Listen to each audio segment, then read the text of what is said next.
Hello, friends. I'm excited to be with y'all tonight and talk about the concert tour program.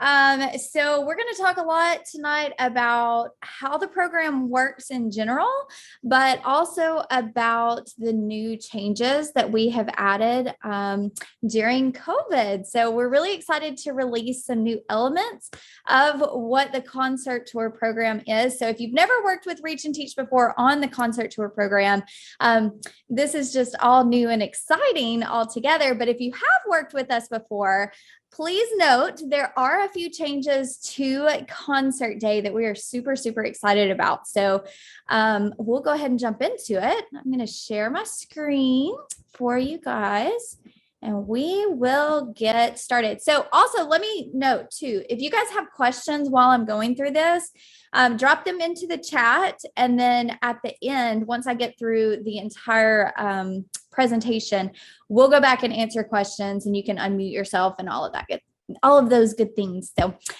first of all, the overview, obviously you guys will be working with your students to plan, promote, and execute a real concert on your school campus.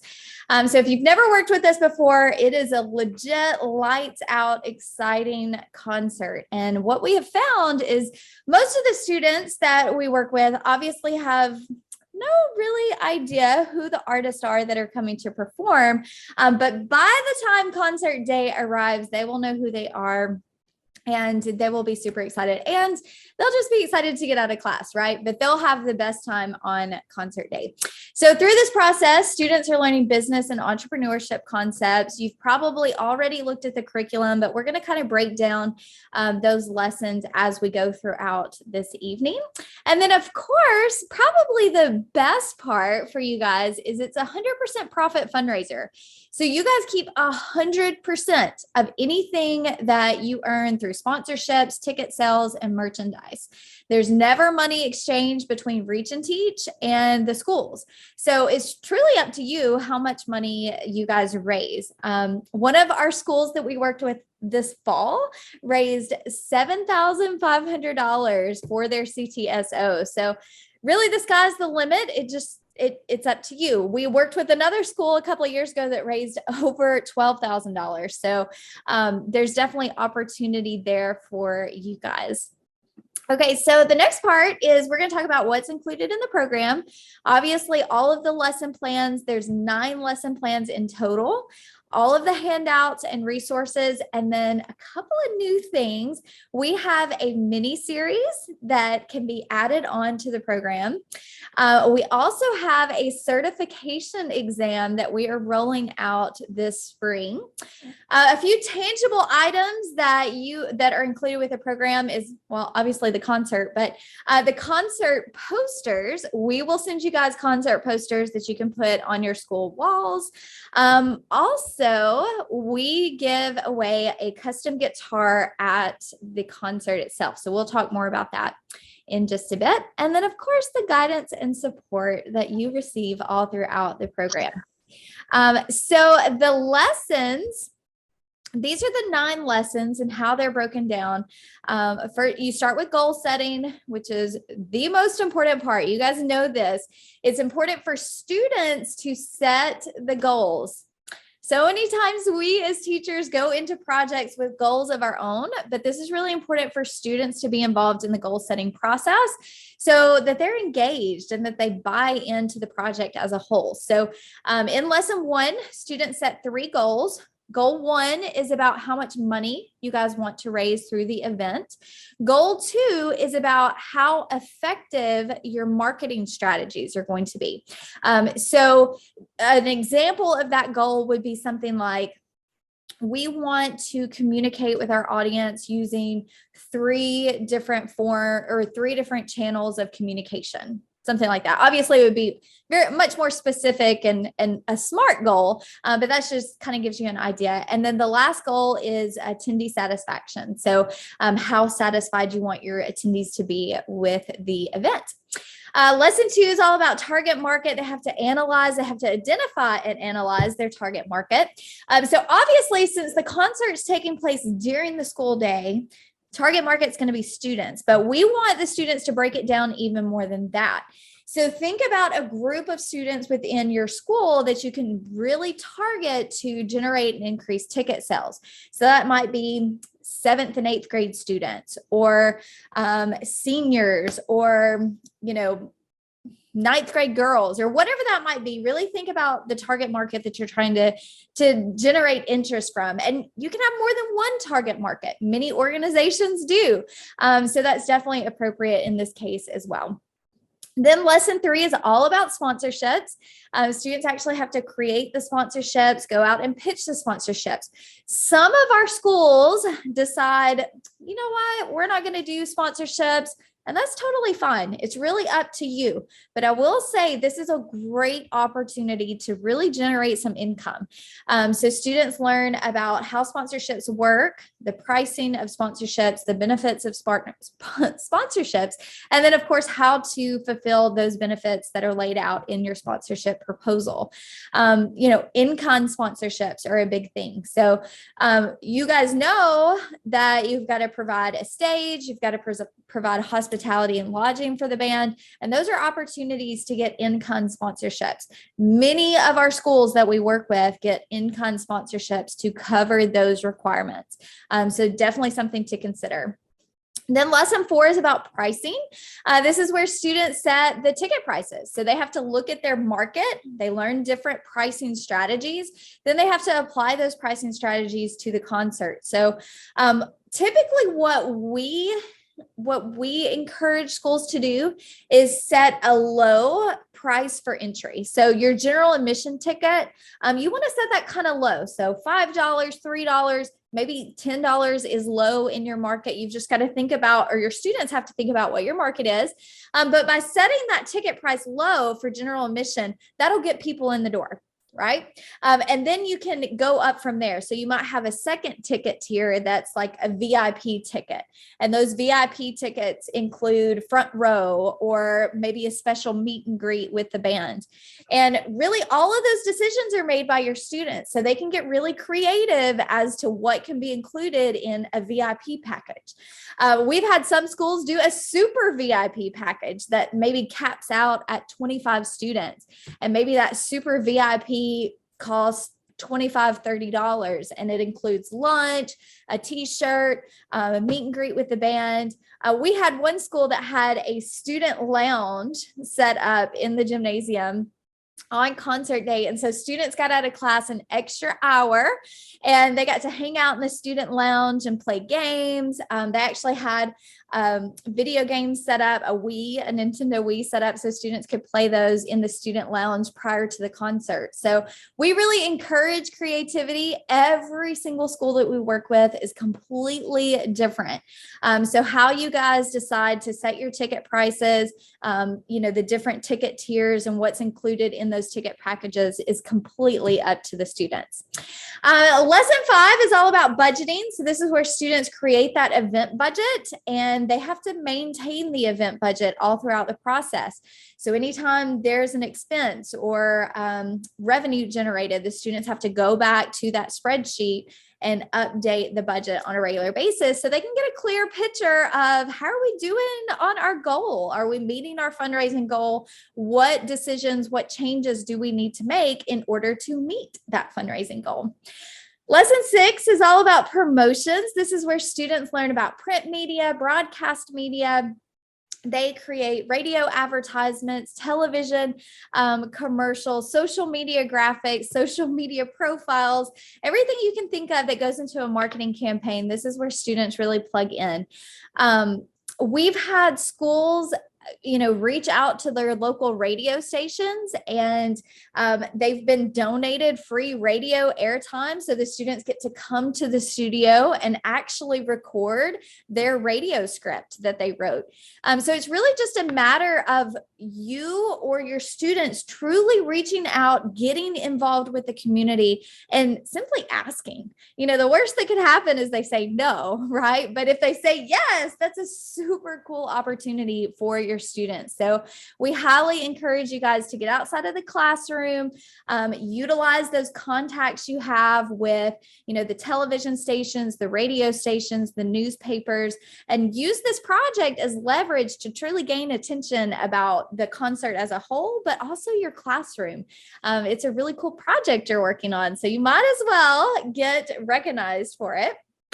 Okay, so lesson 7 is about selling. This is where students learn the selling process, and this will help them when they go out and sell tickets, when they go out and pitch those sponsorships. It walks them through that process of identifying prospects, doing their research, making that initial contact. And then lesson 8 is all about operations. This is where students create a production schedule for the day of the concert, what time certain tasks need to be completed, and who is completing those tasks. And then lesson 9 actually takes place after the concert. This is where students analyze their success or failure. They look back at their goals they set in lesson number 1, and they decide they have to figure out methods to analyze whether or not they met those goals. So it might be, creating a survey and sending that out to attendees, asking questions like, were you satisfied? What could we have done better? How did you hear about us? You have to really get the students thinking about what questions should go on that survey to really analyze their goals that they set in lesson number 1. So in the lessons, I'm just going to kind of give you, this is an example of how they're broken down. You guys have probably already looked at these, but every single lesson has an essential question and then an overview. The overview is meant for the teachers. So you've probably noticed that there's no lectures, there's no PowerPoints included in the curriculum. So what that means is this overview is just for you to help guide the students, to facilitate the students' learning, because the activities are written and broken down in a way to where the students learn the concepts by completing the activities. So the lesson plans have the overview, and then they have the objectives. This is where the standards come in. It's aligned with the National Business Education Standards.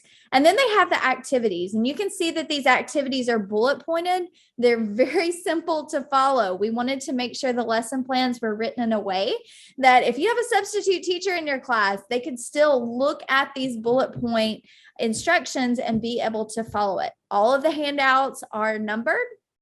There's links in there for you guys to use as you work through the curriculum. So handouts and resources, there's over 45 handouts. All of the handouts and lesson plans are available for instant download on the website. So you should have already received a link and password for that. If you have not, please let me know, and we will get that sent to you. There's also 16 teacher resources. So that includes rubrics and answer keys, things that can really help make sure your students are on the right track. And then there's also a pacing guide. So we like to say the program takes about 9 to 13 weeks to complete, and that's based on 5 hours a week. So if you don't meet with your class 5 hours a week, it might take longer. If you meet more than 5 hours a week, then it might take a shorter amount of time. But that pacing guide is available on the website. You can find it there as well. And that'll really give you a good idea of how long to spend on each lesson.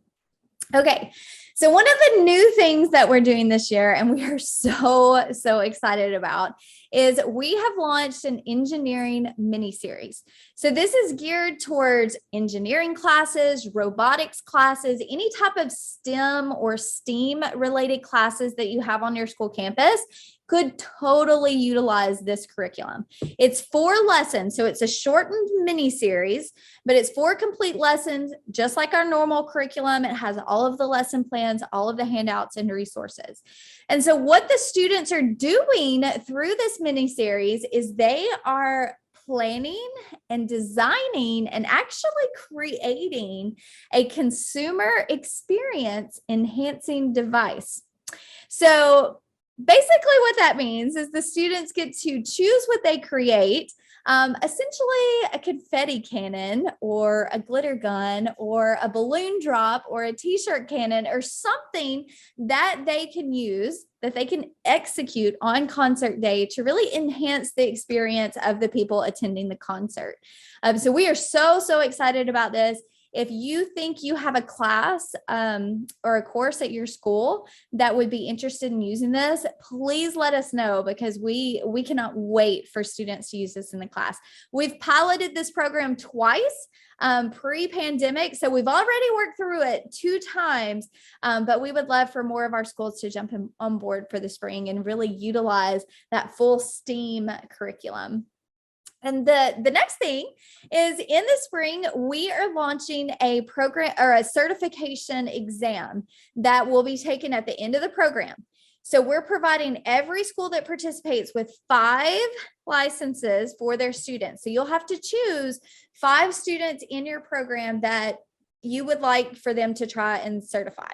The certification is based on sports and entertainment marketing. And it's geared towards sports and entertainment marketing, but it covers what the students are learning in the curriculum. So we're piloting this certification test in the spring. And so just to kind of give you an idea of where our thought process is, where we are at in the certification process, is we're allowing all of our schools to take the certification, or students to take the certification in the spring. And then over the summer, we are going to be working with industry professionals to get them to sign off on this certification. Basically saying that if they see students have passed the certification exam, they would be more likely to hire them. So we're working with concert promoters and venue operators and booking agents. We have several contacts in the Nashville area, the Atlanta area, that we've been working very closely with to develop this certification exam and get it recognized as something by the industry, by the sports and entertainment industry, is something that they would really get excited about students having. So that's a pretty cool thing that we're doing this year too. All right, so tangible items. I mentioned the concert posters. They are 3 foot by 4 foot. So you'll receive these posters. You can put them up all over your school. You can see how large they are in the photo. But these are just utilized by your school to really get the word out. But this does not mean your students can't create their own posters. In fact, we want your students to create posters and flyers and put those all over your school with their marketing campaigns as well. We just like to provide these. A lot of our schools will use these concert posters and get them signed by the band or artist on concert day, and then auction them off or sell them to people who are interested. So that's just another way to generate funds. And what you do with them is 100% up to you after the concert. So if you want to auction them off, you want to sell them, that's just another way that you guys could potentially generate some revenue. So we also give away a guitar at the concert, during the concert, actually. It's a text to win. So we have a code. Students can text in to try and win the guitar. One thing that we had started doing pre-COVID that we would like to continue is the guitar, the pick guard on the guitar can actually be designed, a custom design by students. So if you have students either in your class or at your school that is really interested in graphic design, we can get them connected with our graphic designer and they can work together to create a really cool pickguard design for the custom guitar. So if that's something you think your students would, or you have a student or students that would be really interested in that, please let us know and we'll get them connected with our graphic designer right after the holiday break. So guidance and support, please email me anytime. We are actually bringing on a new program coordinator for the spring. Her name is Ashlyn. So you guys will have contact with Ashlyn starting in January, but please feel like you can contact me anytime as well. You have my email address. I'll be more than happy to provide you with my cell phone number. You can call or text If you are struggling or your students are struggling with sponsorships or budgeting or whatever it might be, simply reach out to us and request a virtual meeting. We would love to Zoom with your students, answer any of their questions, maybe bounce ideas back and forth. We're happy to do that anytime. So, okay, so let's kind of walk through the process. Some of you guys are already in the process. You've already worked through some of this. Some of you haven't quite started just yet, but of course, you still have time. So the process is, first, you've got to choose an artist, a date, and a concert name. So most of you already have an artist and a date, but the next thing on the list is a concert name. The schools get to choose what that concert name is. So it might be something like Jolly Roger Jam or Schoolhouse Rock or Rocking with the Vikes. Most of our schools tie it into their school somehow, but we'll need that concert name pretty quickly returning from the holiday break, because we'll start printing those concert posters very soon after the holiday break and getting them sent to you guys. So have your students start thinking about what they want to name the concert. When you start the curriculum, and if I haven't contacted you to set a date for the project management kickoff activity, please get in touch with me. So we will schedule a project management kickoff activity where we brainstorm with your students and come up with all of the different tasks related to the concert. So the students will think of the tasks that need to be completed, even as small as making sure there's garbage bags in the garbage cans. And so things like that, but then we organize them onto a Kanban board and we kind of walk them through how to use a Kanban board. Then you'll start lesson 1, you'll complete lesson 2. We've already kind of gone over which lesson is which. And let's talk a little bit about operations. So this is where students really kind of learn about the Concert Day crew. We've added 2 new programs for Concert Day. One is a podcast that is produced by students. So we'll need 2 of your students who want to be podcast hosts. Now you need to select these students prior to the concert. Those 2 podcast hosts will then choose 2 guests. So these can be students, it can be band members, it can be administration, whoever they want to choose to be the guest is completely fine. Once they've chosen their 2 guests, then they have to write 3 questions each for the guest.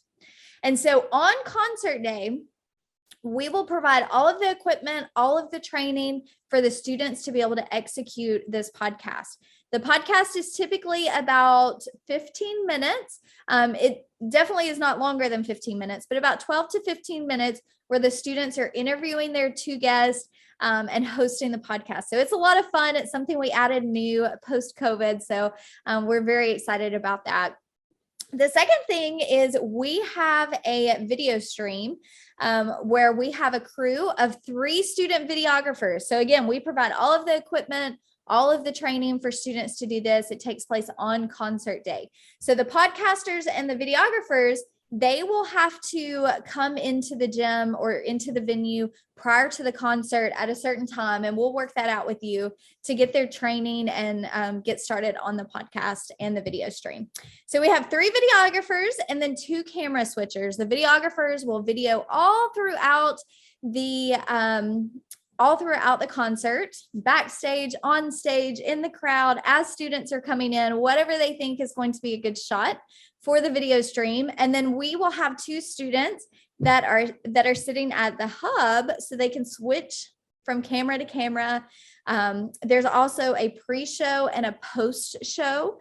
So you'll need a student host to interview students as they come in, as they leave. And that's a really fun experience for them. They have microphones and it's super official and it's very fun for them. So again, we provide all of that equipment, all of the training. You guys just have to know who your students are, who your videographers are for the podcast and the video stream. So just kind of make a mental note about that, and we'll get with you closer to the concert.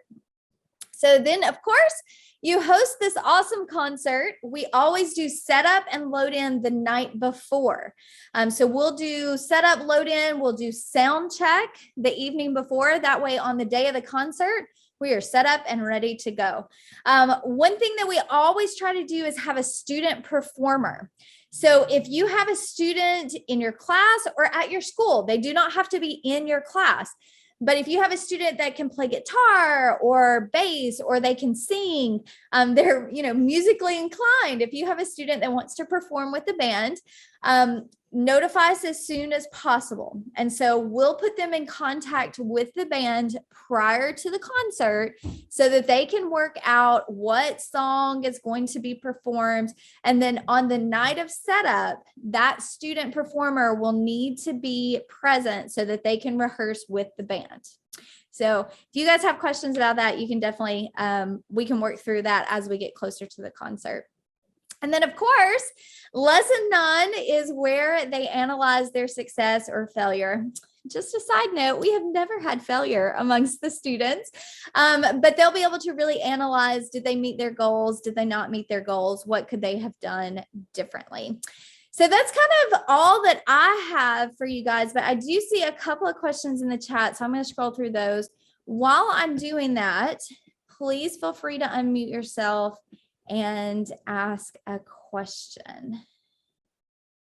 Okay, so someone said, would you recommend convincing the administration to have the concert during the last period of school or have it an after school event? So typically all of our concerts take place during the school day. We have only had one after school event, and it was okay. But what we have discovered is that it's typically more successful to have it during the school day, because many times when students leave the school campus, they're not going to come back, right? So having the students on campus, it's always a benefit to have it during the school day. We have never had any issues with working with administration on this. The concert typically lasts about 75 to 90 minutes. So that kind of gives you an idea of the time frame. But yeah, I would definitely recommend talking with your administration about doing it during the school day. I just think that would be, or just from past experience, that seems to be much more successful than trying to host it as an after school event. And just kind of a side note, 90% of the students that we work with have never been to a live concert before.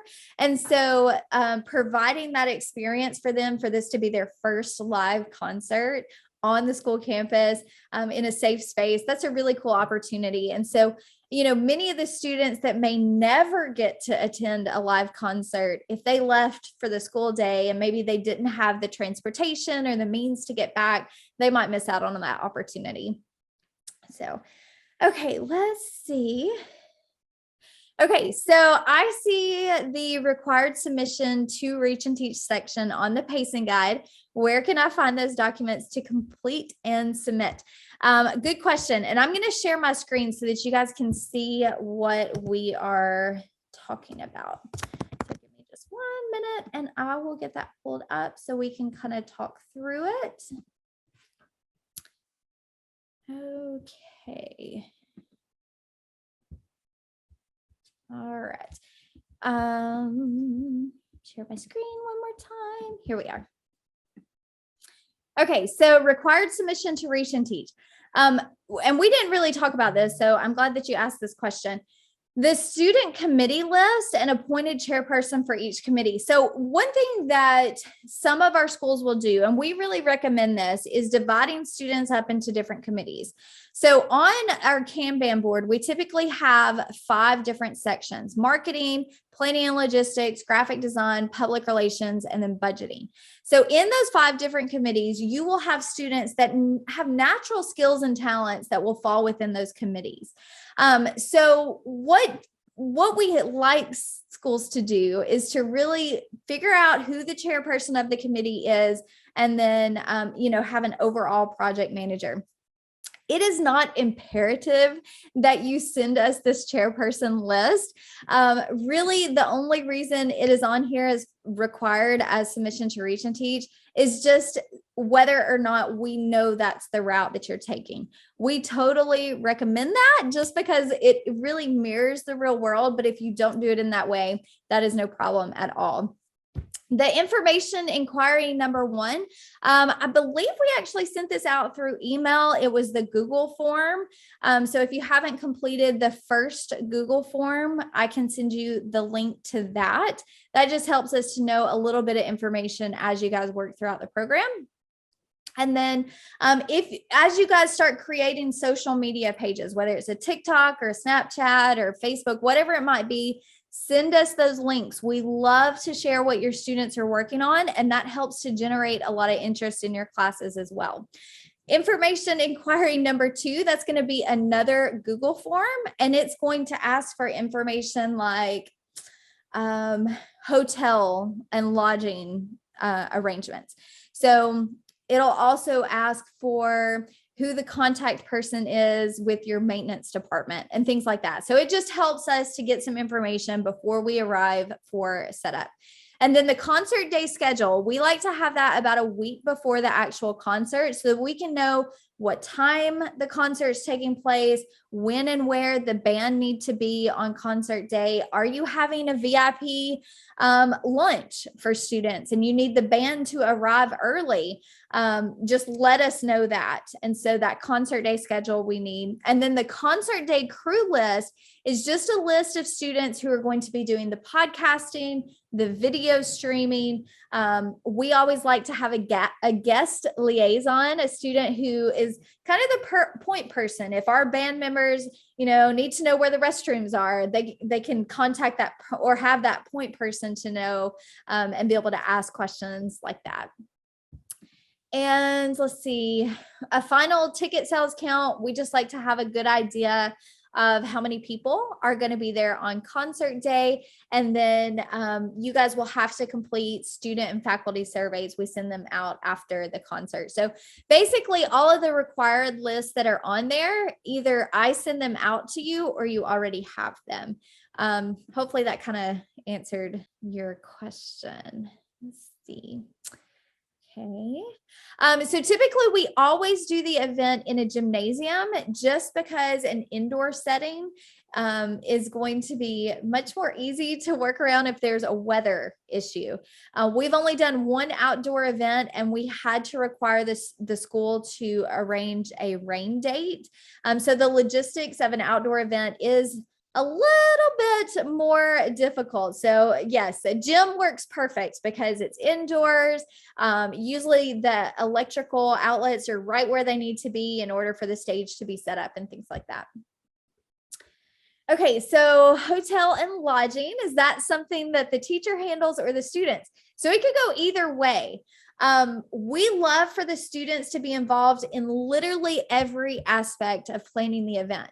So a lot of times schools will have their students go to different hotels and pitch their sponsorship to the hotels. And so a lot of times the lodging is provided as an in-kind sponsorship to the schools. So you can do it that way. Obviously, sometimes teachers may have their hands in it a little bit, arranging that ahead of time or setting up meetings for students to go and pitch to the hotel managers or what that might be. We have seen a lot of times, if the hotel rooms are not donated, they might be provided at a heavily discounted rate. So we've seen students have lots of luck in this area. Anytime students are out in the community and they're engaging with industry professionals and business owners and things like that, that's always a positive thing. Oh, another note, we actually have had some schools provide an Airbnb for the band, which is okay. We just have to approve that Airbnb before it is booked. So if you choose to go that route, definitely get with us in enough time so that we can make sure everything's good to go. So on that note, I really want to mention, we love to incorporate any students on concert day. So just to give you a few ideas, we've had schools that will have students act as security. So you might have ticket takers, you might have security or bouncers, on the day of the concert. Students tend to have a lot of fun with that. We've had schools utilize their health science students, the health science department, to set up a first aid area on concert day, just like a real event. We've had the hospitality and tourism students or the culinary students create and prepare the food for, a VIP area or for the hospitality area for the band. So as you guys think about how you want to implement this concert on your school campus, think about how you can really pull in several different classes, several different groups of students on your school campus. So if you have like a broadcast class on your school campus, those students can totally be involved with the video stream, the podcast. The students that work on concert day do not necessarily have to come from your classroom. The student performer does not have to come from your classroom. Those can be any students on your school campus. So you can kind of think about that as you start selecting students. Okay, let's see. Okay, so will you let us know the number of rooms needed for the hotel? Yes. So actually in the requirements, it's called the requirements and rider document. You can find it on our website as well. And I believe I may have sent that out through email. Usually I send it with the enrollment form, which I'm going to share my screen real quick so that you guys can see. This is our concert tour webpage.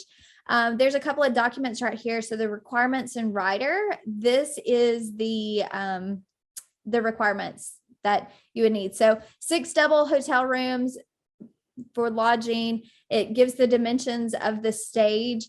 It's also really important to note that the stage has got to be 10 feet off the rear wall. So we've got to make sure there's no obstruction. So if you have basketball goals, they might need to be moved, or the stage needs to come far enough in front of the basketball goal that there's no obstructions. So those are just a few things to think about. And if you have questions about anything that's on this rider list, definitely just let me know and we can work through that. We can be flexible on some things too. So if you have a stage and it's not quite the dimensions or the setup that's listed in the rider, just let us know and we can work on that.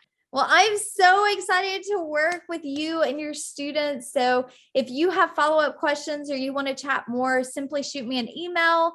I would be more than happy to chat with you. We can set up a one-to-one Zoom or a phone call or whatever works best for you. So I hope you have a wonderful holiday break and we will stay connected over the next few weeks, and then we'll jump right in as we start the spring semester.